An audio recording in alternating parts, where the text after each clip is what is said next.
First of all, I should thank Philosophy Family for arranging such a important and stimulating discussion on the subject, which needs a lot of consideration from different points of view. Here I will be not discussing the secularism which is being nowadays practiced at different parts of the world, but I just am more interested in its philosophical foundations, where from the concept has come. Because we have to make a difference between Oriental approach and the Western approach to all these issues, whether it is humanity or whether it is secularism or whether it is religion or it is philosophy.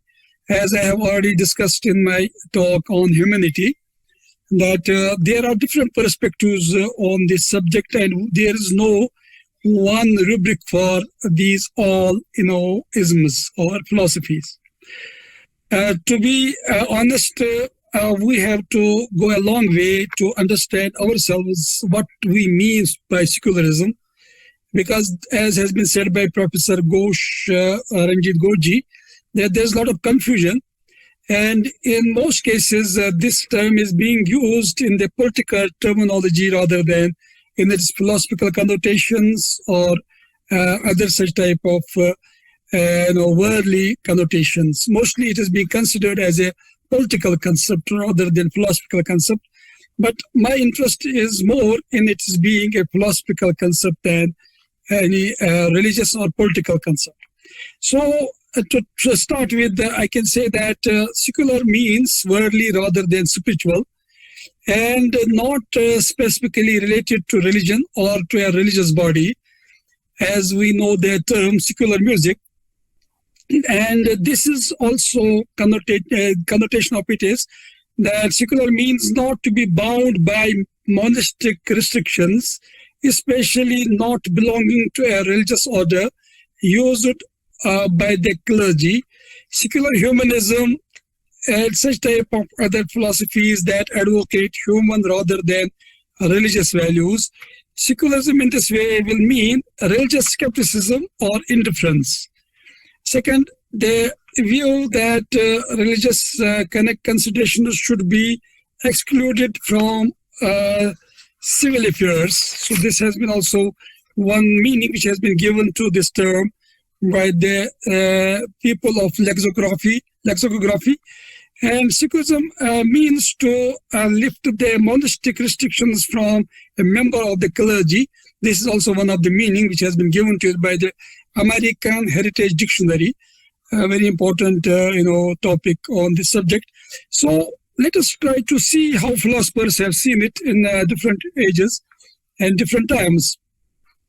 As we know that the church had a sway on the politics in the Middle Ages, and that was considered by Hobbes as the kingdom of darkness.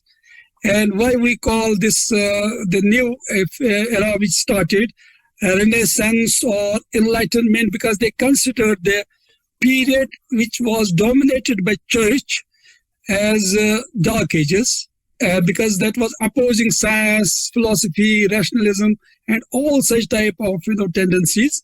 So for that reason, there was a reaction against that type of control by church on all affairs of life, including philosophy and science and other moral aspects.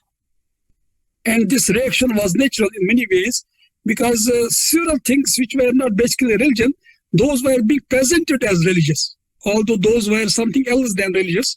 So this was the problem also with the church fathers, and they used to control even the land as well as the minds of the people, and the Inquisitions were very famous in that respect. So Hobbes' theory of sovereignty brings to completion the process of subordinating the church to the civil power, and he reaches to the logical conclusion, that is the separation of the spiritual and temporal authorities. And for a materialist like Hobbes, the spiritual becomes a mere ghost. He would talk like that, a figment of the imagination. He does not deny that there is something as revelation and as spiritual truth, but he is clear that there is nothing to say about them. So he says that we can't talk about that. There may be some concept of revelation and which has been held by people, but we can't say anything about that. So the very belief in non-material substances he refused, he just regarded as a cardinal error derived from Aristotle and propagated by the clergy for their own advantage. So this was his view about this. It is the metaphysical side of the other cardinal error. They believe that the church is the kingdom of God and so endowed with an authority other than that of the state. So this he held like this. It is the duty of the church to teach, but he adds that no teaching is lawful unless the sovereign authorizes it. So this was also very important. So in this way, we have to control even this teaching. In every sense that counts, religion is completely under the sway of law and government in the sight of Hobbes. Religion is not very vital matter to Hobbes at all. Freedom of conscience as an intellectual, he calls it as intellectual confusion. This has been mentioned by many scholars who have written on Hobbes. And then John Milton, so he thought that scripture is the rule of faith. Every man must interpret scripture for himself. So this is a very important point. Church should not enforce belief in a particular and its particular interpretation. Individual conscience is the very court of last resort, and no one believes what he does not like to believe. Church has its role, but it has to deal only with the spiritual. State has to talk about other aspects. So in this way, we have to just get instructions from church, but those are not to be necessarily to be accepted by the state as well. So far as Locke is concerned, I will just discuss some more details about all these philosophers, but just for the preliminary discussion on the subject, because we need to understand, as students of philosophy, we have not to digress from our actual mandate. That is, we are philosophers, we are thinkers, and we have to think philosophically and try to come up with some tangible solutions to the problems, rather than also become part of the propaganda which is being perpetrated on different type of ideologies and philosophies. So Locke advocated a theory of almost universal toleration, and he said that there should be practical separation between church and state. His whole intellectual temper was secular to a degree. He was indifferent to theological disputations. Personally, he was religious, and ethically, he was Christian. Locke was profoundly, he was reasonable and anti-dogmatic. So you can have different type of personal touches to these subjects, and your approach can be different at one and the same time. And that has happened with the Western philosophers in most cases. And then when we talk about Machiavelli, he does not support that a ruler must believe in the religion of his subjects or practice their virtues. So we know in his prince he has advocated that ruler can even use religion for his political gains and to garner more and more support. He sanctioned the use of immoral means by the rulers to govern as an end. He thinks that the ruler is outside the group and is above the morality to be enforced within the group. He was, single-handedly interested in political power and indifferent to other things. So his main goal was to have the ruler should have full control and he should get power. And he was not very much interested in other aspects, whether it's religion or something else. Even he had even advocated that even religion can be used for gaining political power. and according to his perception, it breeds drowsiness, and it can be used for one's political ambitions. Hegel was he was a little bit not very much clear about all these aspects, and he believed in three intelligence, and he thought that Greeks and the deeper moral and religious insights of the Christianity are there. However, he found Christianity intellectually decadent when compared with the philosophy of Plato and Aristotle. Yet he was convinced also that Christianity brought to Western culture a depth of spiritual experience which Greek philosophy lacked. He realized that the philosophy and religion of Athens was an inseparable part of the whole moral of life in the city-state, and the mysticism, pessimism, and word weariness of the Christianity.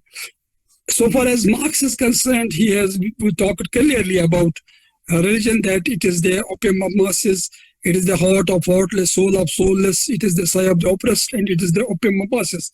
So materialism meant for Marx as it has constrained to man for Marx and anti-religious secularism, regarded as the precondition of the thoroughgoing social reform. And Augustine and Aquinas set the terms of the debate between Christian and non-Christian culture, but they were not secularists. They both, however, used the words secular and seculum frequently. These two doctors of the church spoke to the problem of the relationship of reason to faith, which also concerned Rousseau, Kant, and Hegel, as well as to the church and state issue. Other thinkers, Dante, Machiavelli, Locke, Rousseau, and Marx, criticized papal power and the role of religion in politics, which is certainly a development of the secular doctrine. Secularism was, of course, a strong component of French revolutionary ideology, which spread over Europe after 1789, that even Hegel's and Marx's areas indelibly. The last thinkers we consider Dostoevsky and others, they reaped the results of centuries of this anti-religious criticism, and in their works linked secularism to the scourge of communism by prophecy and experience, respectively. Both were sharp critics of secularism. They vindicated the rights of religion, which was no longer the persecutor, but the persecuted. The Middle Ages from 400 to 1300 witnessed the victory of the sacred over the secular, but ever since then, the sacred has been in erratic retreat, often led by the intellectuals. The church fathers relied on faith over reason, the sacred over the secular. Thus, Augustine's Pindus, Covarrubias, intellectus, faith-seeking understanding meant that one must believe in order to know, which in the 11th century was epitomized by Anselm of Canterbury as a credo ad intelligam. I believe that I may understand. So this debate also continued, but in the high Middle Ages, from 1100 to 1300, that elements of modern rationalism began to stir. Thomas Aquinas created two parallel system treatises, one of reason, Summa Contra Gentiles, and other of faith, Summa Theologica, while the division was not watertight. In the first, he relied mostly on classical pre-Christian sources and also Islamic sources, and in the second, mostly on the Christian theological ones. In other words, he recognized a distinction between reason and revelation. It was momentous. He differed from Descartes, who would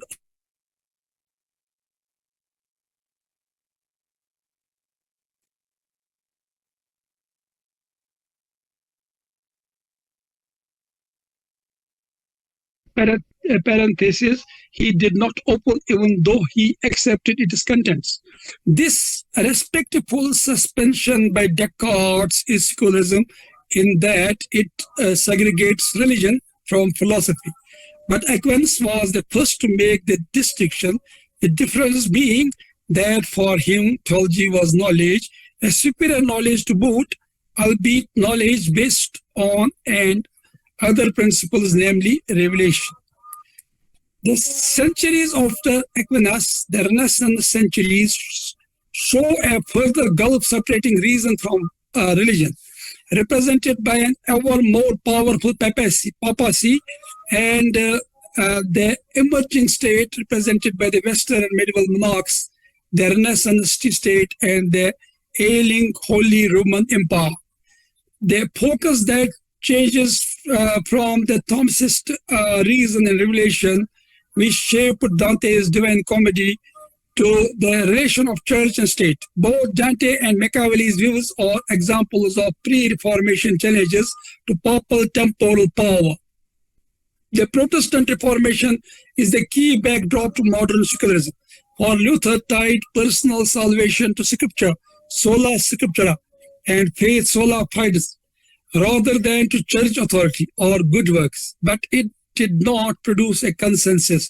Not only did Luther break with the Catholic Church, but his followers and imitators broke with him and with each other. The result was the splintering of Christendom and the establishment of a religiously plural Europe and America, the source of our present-day diversity and secularism, which accommodates many individual consciences, but it does so with a continuing splintering that necessarily makes any kind of religious unity and community seem remote. Such religious divisions ultimately lead to the repression of outward expression of religious sentiments in contemporary society, lest they elicit discord. This repression is one of the key manifestations of secularism.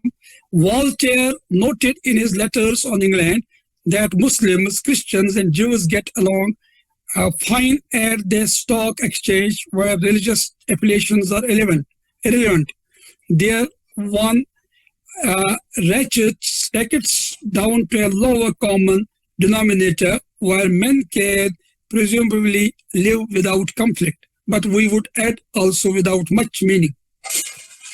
The Enlightenment can be characterized by several things: reason, reform, critical spirit, hostility towards revealed religion. We look at it from the perspective of autonomy and individualism. It has been convincingly argued and documented that the skepticism of the 16th and 17th centuries, most notably that Michael Montaigne 1518 to 1585, was the result of Catholic-Protestant controversy and war. John Locke concluded, after reading with the dismay the secularism of the English civil wars of the 1640s, quote, "Everyone is orthodox to himself, and that government should therefore not meddle in religion. Religion would thus develop upon the individual. There could be no public faith, neither of Christendom nor of a nation, because no church, he felt, could claim to be the true church without a rival nullifying its claim. Self-reliance or autonomy then became a watchword of the Enlightenment." Rousseau advocated in the Social Contract a Roman republican religion for the state, relegating inner religiosity, that of the gospel, a religion of man, to the individual. The former, though politically useful, could satisfy man's religious yearnings no more than could a parade. The autonomous individual must see God in another, more spiritual domain. To achieve this, Rousseau, like many of his generation, eliminated revelation and miracles. Any divine constraint in the world was impossible. Man was really autonomous. The gospel for him, as for Jefferson and other deists, was an unmatched compendium of moral truths, not a revelation of God's mysteries or commands. Indeed, Rousseau's moral and political theory is based on obedience to oneself. The medieval Spanish Arab Averroes had advanced the notion of a double truth, one for philosophy, one for theology. These truths contradicted each other, yet each was true in its proper domain. Aquinas, on the contrary, insisted on the unity of truth, since God, the author of truth, cannot contradict himself. Averroes' doctrine of the double truth can be found in the Enlightenment, particularly in Voltaire, who advocated belief in God for his servants but felt free to doubt his existence himself. Kant's Critique of Pure Reason, 1781, and Critique of Practical Reason, 1788, follow an Averroistic train of thought. In the first critique, Kant argues that God's existence and that of life and freedom of the will cannot be indisputably cannot be proven. In the second critique, he argues that those same beliefs are necessary to live a moral life. It is quite likely, however, that any readers who pride themselves in intellectual integrity will eschew such a practicability and conclude that there is very little reason to believe in God. Like Hume, Kant is a crucial source of modern atheism and agnosticism. He is also the inspiration of 19th and 20th century European Protestantism, which shifts more and more of the onus of the Christian credibility to faith and inwardness as opposed to what is regarded as Catholic dogmatism and externalism. Kant's critiques themselves are more secular than atheistic. The double truth lets him refute theism and then endorse it on different grounds, a subtle secular solution. The impact of the refutations of God, morality, and freedom in the critique of pure reason has been historically more influential than their disclaimers and qualifications in the critique of pure practical reason.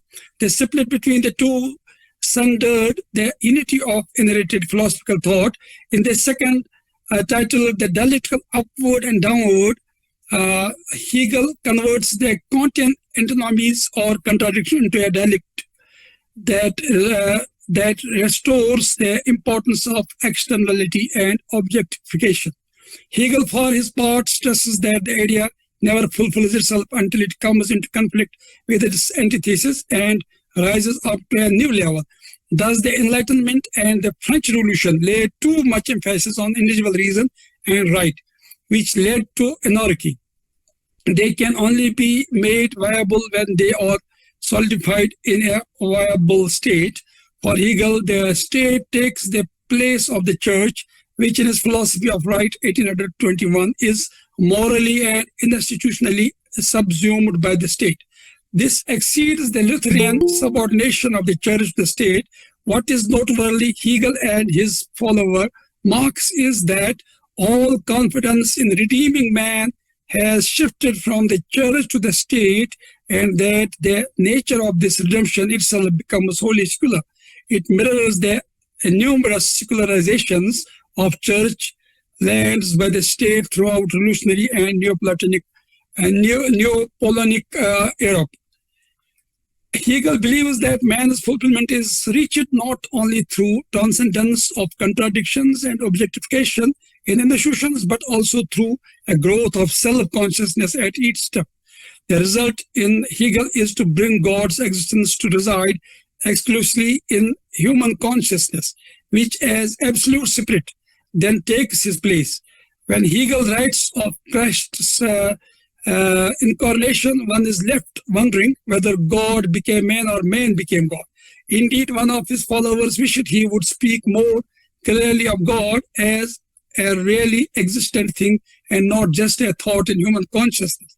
The problem has been described as philosophy comprehending theology, or reason understanding God, the possibility of which Christian philosophers, medieval as well as modern, have been loath to admit. Aquinas had thought one could demonstrate God's existence but not understand his essence. Marx disliked Hegel's spiritualization of reality and steered toward pure materialism during his studentship in Berlin in the 1830s. The elements of his dialectical materialism and inversion of Hegel's spiritual dialectic are well known. Shifting his emphasis from separate to human society, he sees the real cause of human alienation and misery to spring from the conflict of social classes, the dominant ones exploiting those underneath. Private property, of course, was one root of the problem, but religion was a less noticed one. Religion segregates humanity into denominations instead of uniting it on the basis of species being or what one holds in common with one species. Private property and sectarian religion both alienate the individual from humanity. For Marx, the solution is common property. In his 1843 article on the Jewish question, he argues for the abolition for the abolishment of religion rather than for the establishment of a common one. This measure was incorporated, of course, by communist governments in the 20th century. The Bolshevik Revolution of 1917 marks the apogee of secularism because human ascension was then based not according to what is highest beliefs in religion, but according to what is lowest physical existence.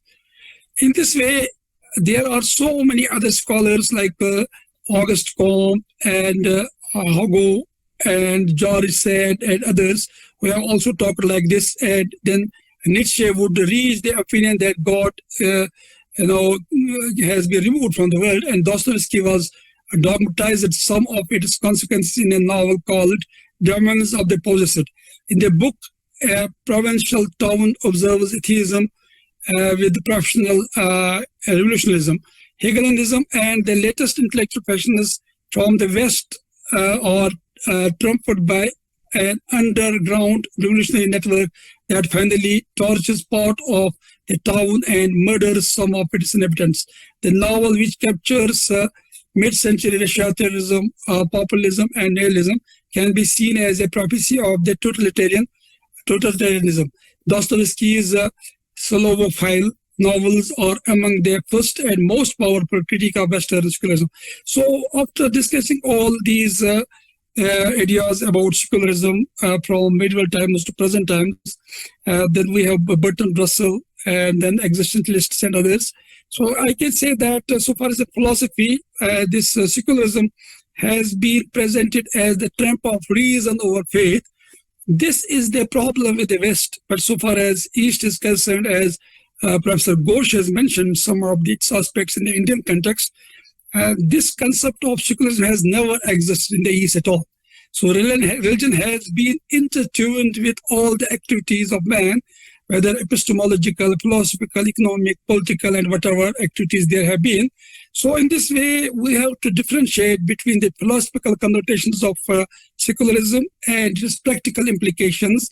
And in our part of the world, East Asian part of the world, secularism has been considered that not interfere in the personal affairs of any religious community, rather than triumph of reason over faith.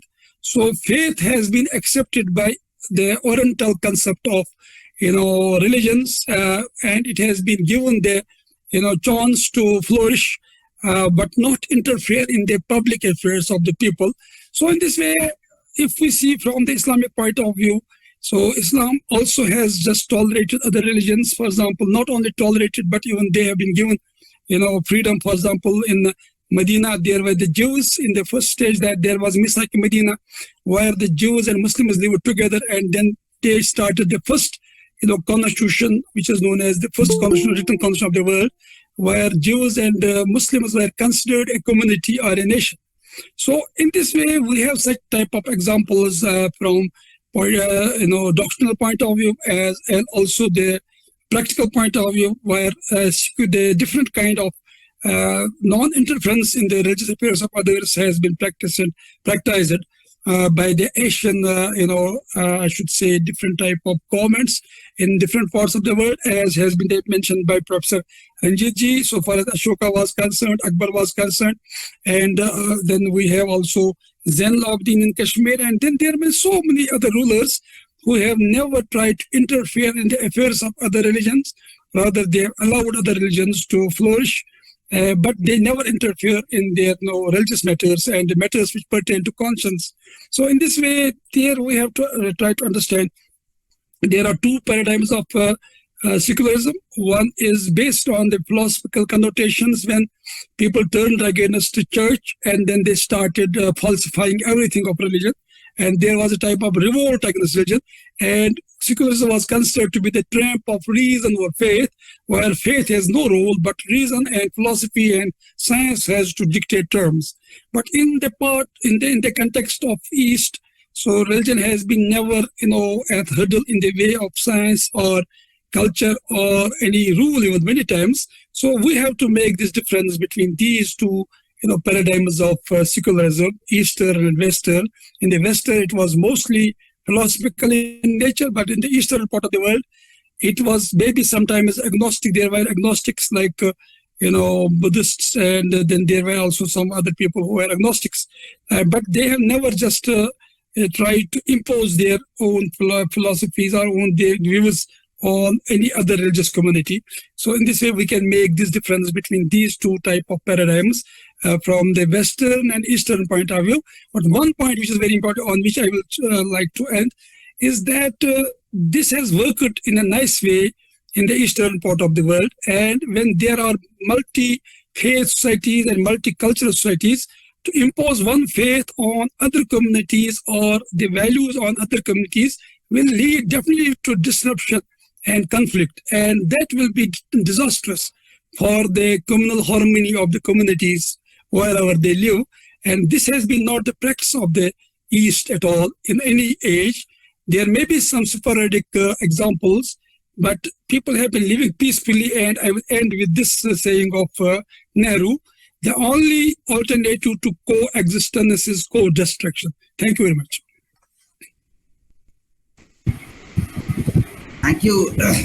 Thank you, sir, for your yet another nice lecture, the second in the philosophy family.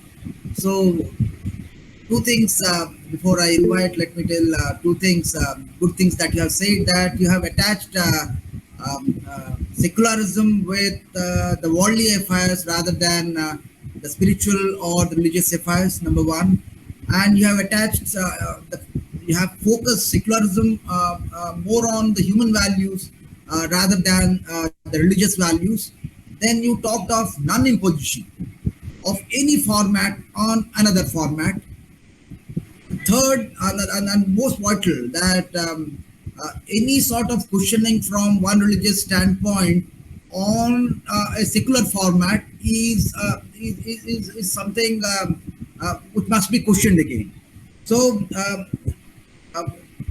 these are the things that mostly that comes from your lecture, and you have taken this secular scheme to look into from the ancient, medieval, and the modern philosophical standpoints, and you have tried to finally address your position that secular, as far as religion is concerned, it is a personal affair, and any religion or even the state has no right to interfere in one's personal affairs, and there should be a sort of individual liberty as far as religion is concerned, or the state versus individual life is concerned.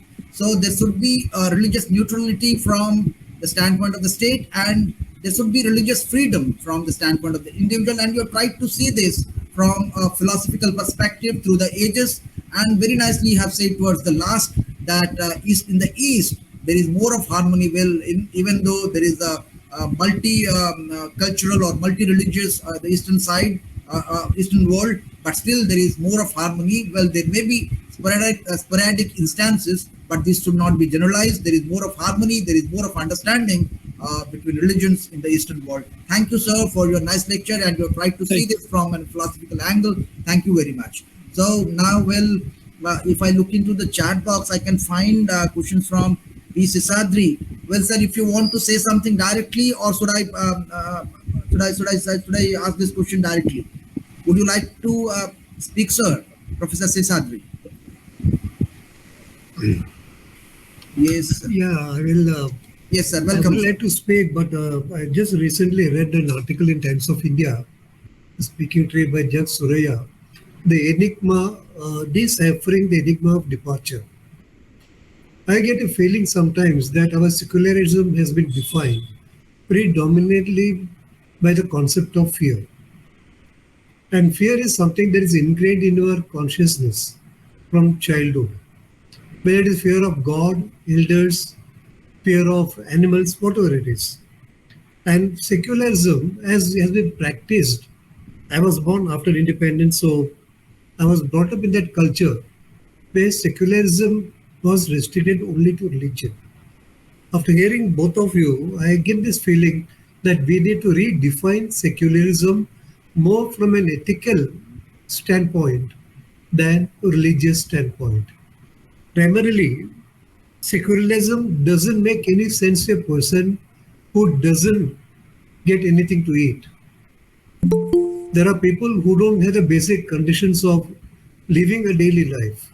For them, religion, secularism makes no sense at all. And as Prof. Marazi pointed out, religion has been a dominating factor with the governments, with social administrators, with the common people throughout human history, because every clash of civilization has been either from economic point of view or religious point of view. And the dominant group wins. Today, we don't live in such a state of dominant religious or dominant economic groups. Society is different today. We have got intellectual group, a global citizenry. And this global citizenry is not concerned with secularism or religion at all. I feel we need to redefine secularism, but I agree on one thing. We need the separation as practiced by, I have seen it in Australia and in Europe. I have not been to America. Two things stand out.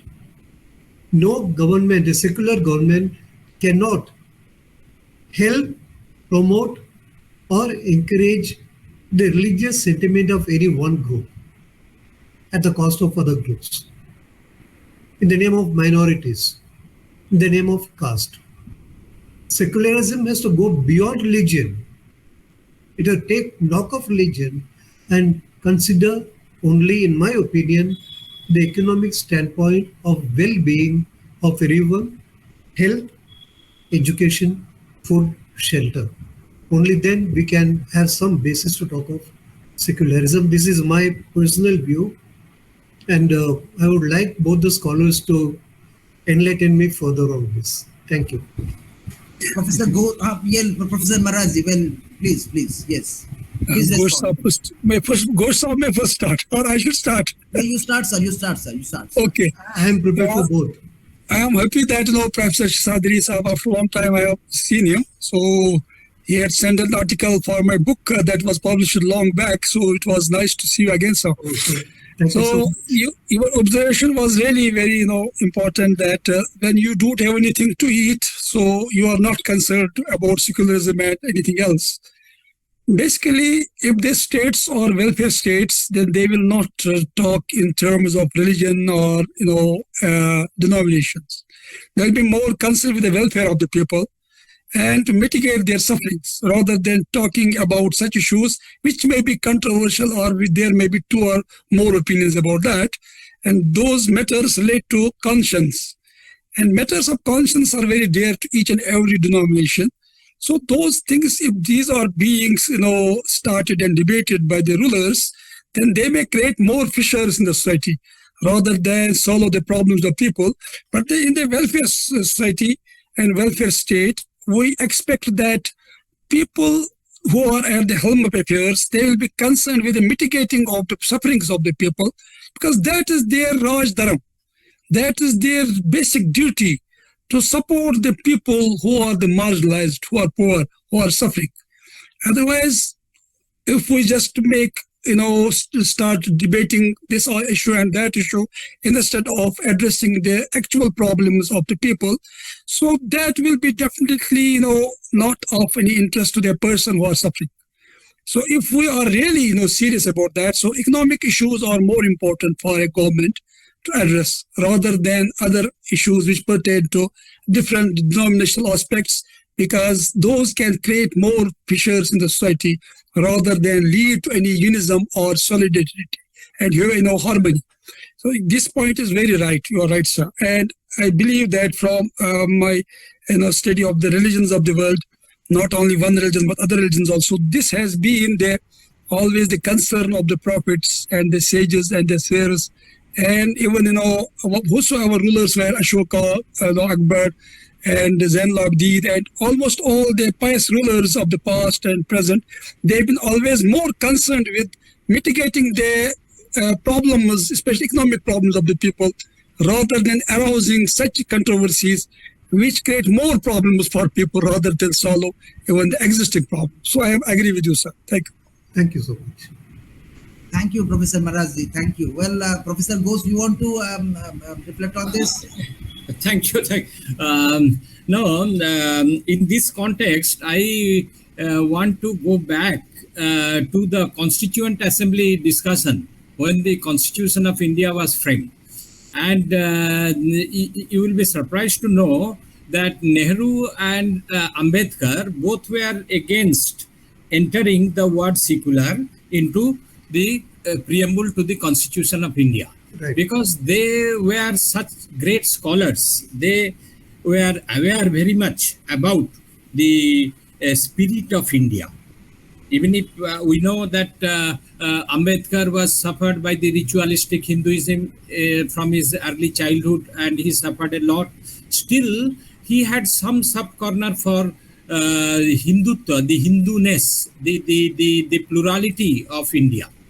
And in that Constituent Assembly discussion, when they rejected this, one from Professor K.T. Saha from Bihar, he was suggesting to enter to include this word secular into the preamble. Now, then he was also challenged by one from our soil, from Odisha, Loknath Misra. He was a member of the Constituent Assembly. He said that when you have given religious freedom through Article 15, then how can you enter secular into the, it's a very logical question. You have given that everybody should practice their own religion. Then what does secularism mean? Then why should secular be included into the preamble? So this was the debate. So I fully agree with Professor Hamidulla that in welfare state, this secular has the discussion on secular has no place, because this is just and afterwards, you see, the aftermath, you see, the modern inclusion, it is a post-emergency inclusion through the 42nd Amendment by Mrs. Indira Gandhi. Because after the emergency, she thought that actually she is the originator of all sorts of this problem in the political scenario of India. Because he was totally against the Sampurna Kranti of Jayaprakash Narayan. He put them all into the jail, and from that time onwards, she was thinking that she will create such a vote bank for her, who will vote the Congress party for all times to come. So in that way, we find in history